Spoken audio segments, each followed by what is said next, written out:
Squad, we are back in the building. Yep, it's your boy DJ Richie Skye, and we are back to talk entertainment news, reality TV news, and commentary, and all that good stuff, okay?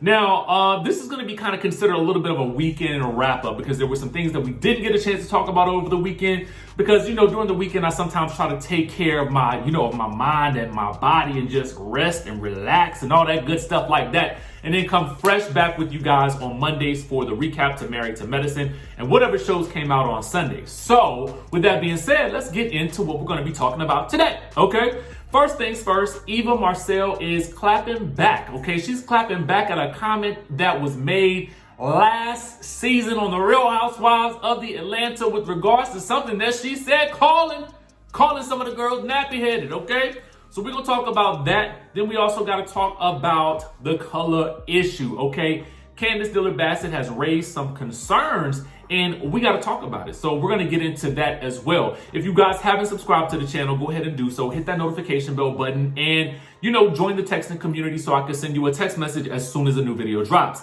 Now, with that out of the way, let's get on into the stories that we got to talk about today, okay? Now, first things first, your girl EVA MARCILLE has been making the press rounds. Yes, she has. Yes, she has, okay? Now, according to the streets, okay, she stopped by. Hello, beautiful, okay? And gave us the tea, okay, on the controversy surrounding her nappy-headed comment, okay? And then she's gonna call out your girl Porsha for using similar terminology. Or is it? Or is it? You guys will let us know, okay? You guys will let us know. The first thing is, she says that nappy head is something that I say that I have and my daughter has also until we comb it out. I'm a black woman, and it is a colloquialism that we have used. You will not dictate, because your skin is a little darker than mine, what colloquialisms I can or cannot use. Let me tell y'all something. Eva can really, she's quick with the wordplay. And I feel like we didn't get to see that side of her on the show. I feel like we've seen it more outside of the show than we did on the show. But I digress. She goes on to talk about, her being from South Central LA to going to an HBCU. She says, we run the gamut. I have 2 black parents, when also talking about her brothers. One who is apparently dark as cherry wood, according to her, and another one who is as light as the sun, also according to her.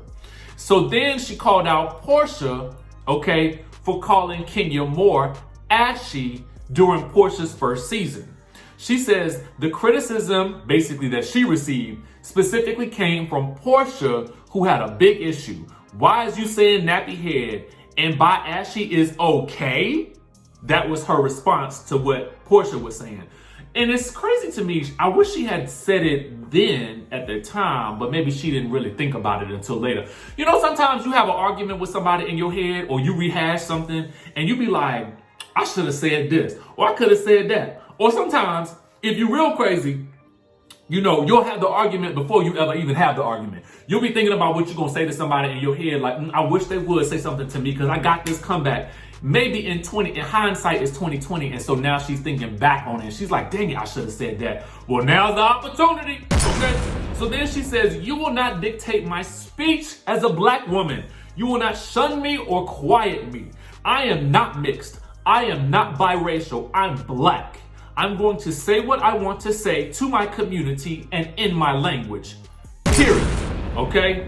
So Eva letting us know. Eva letting the people know she gonna say what she wanna say. And if she wanna call you nappy head, she gonna call you that. Okay? That's what she's saying here.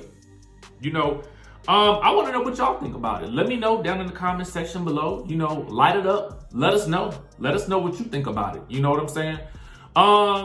Let's move on to your girl CANDIACE Dillard because I feel like this whole episode today that we're talking about, there's a lot of color issues involved, a lot of, issues within the black community that we got to discuss today. But, here we are. So let's talk about it, okay?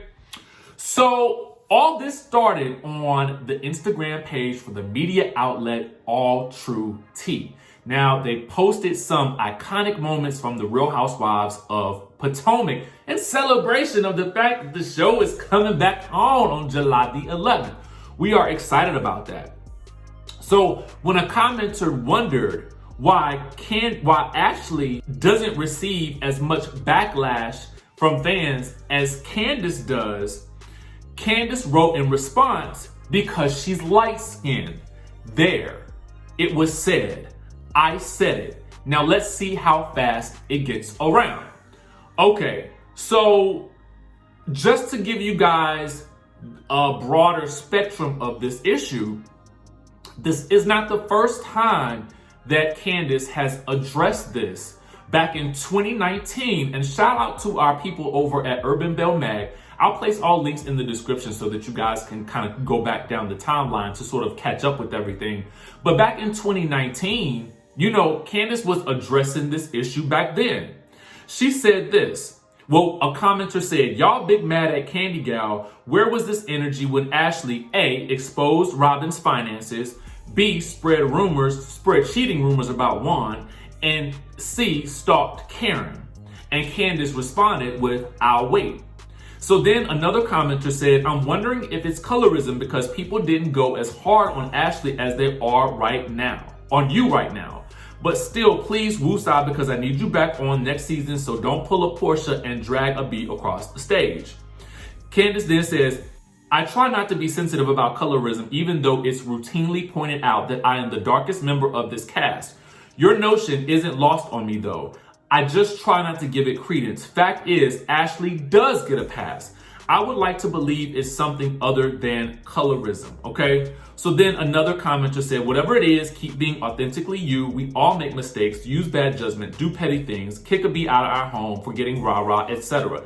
The ladies do not want to start a colorism discussion. They really don't. And Candiace responds, they don't. It'll be interesting because I wonder if this will actually come up during the season in any way, shape, or form. And we kind of got a touch of this when Dr. Wendy Asefo addressed it during last season's reunion as well. So the issue has been sort of popping up here and there within the broader, I guess, spectrum of this particular show. But I really want to know what you guys think about this. Do you think that there is something to what Candiace is saying? Because one of the things that I have learned is, you know, when somebody broaches an issue like this, I feel like it is important to stop and take a second and take a beat beyond whatever your initial thought is and really sit back and digest what the person is saying so that you can actually hear it from an objective perspective, if at all possible. And I say that because, you know, the context of a reality show is really entertainment. But sometimes within that sphere of entertainment, we also have issues that start off as seemingly micro issues, but then they spill over and we realize that there was something there that we did not see before. We saw the same thing happen with Basketball Wives. So I just want to know what you guys think, because to me, you know, it's something that I'm willing to look at, because I feel like this is one of those instances. If someone is saying something about it, it may not necessarily need to have it. I do think that there deserves to be a level of conversation had around the potential of that issue. You know what I'm saying? But I don't know how you do that within the context and the confines of the Real Housewives of Potomac, or if they are even willing to have those discussions. But it is kind of interesting now that we're seeing on a lot of these different reality shows, you know, issues dealing with race are coming to the forefront, and the women are actually having productive conversations about it. So I wonder if, in a similar vein, this conversation can be broached in such a way that a productive conversation could be had around this topic on the Real Housewives of Potomac or Atlanta or any other show for that matter. I would be interested in seeing it and seeing how it's handled moving forward. But again, let me know what you guys think about this whole situation. I would really be interested to see your comments down below. Make sure you guys hit that subscribe button, hit that notification bell button, and make sure that you guys join the texting community. And y'all know what? I'm gonna see you in the next video.